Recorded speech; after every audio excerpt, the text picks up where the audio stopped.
Welcome to Grego's TV Daily. Hope you're having a fantastic day. Apple is finally joining the AI world.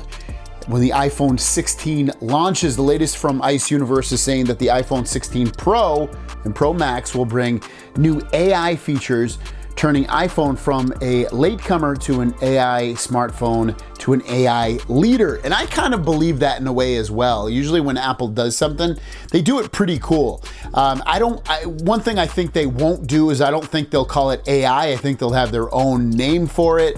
They usually do that as a marketing scheme to differentiate themselves from the rest of the market. They usually don't say like HD display or 4K display. They'll say Retina.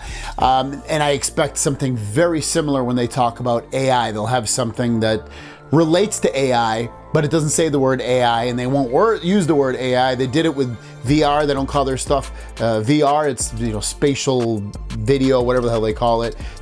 So they have all these different names. So you expect AI to come. What do we expect to see when they launch their AI? Remains to be seen. But again, I think they'll do some pretty cool stuff. I do think they'll have automatic text composition and things, simple stuff like that. I think when you do audio recordings, it'll write down and take notes of what person's saying what. Same thing that Samsung does. I think they'll have a lot of stuff like that. A lot of stuff that's not meaningless, stuff that makes your life better.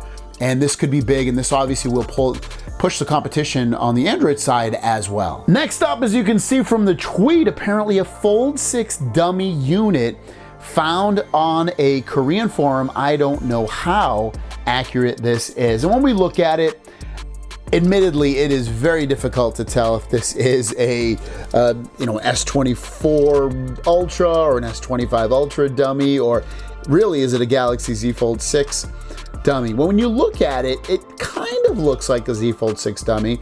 It looks fairly thin to be a normal phone, and it does kind of match up with what we would expect the Fold 6 to look like, because the Fold 6 is supposed to have this slightly wider display, squared off edges. It's supposed to have very little bezel, and all of that kind of matches what you see there.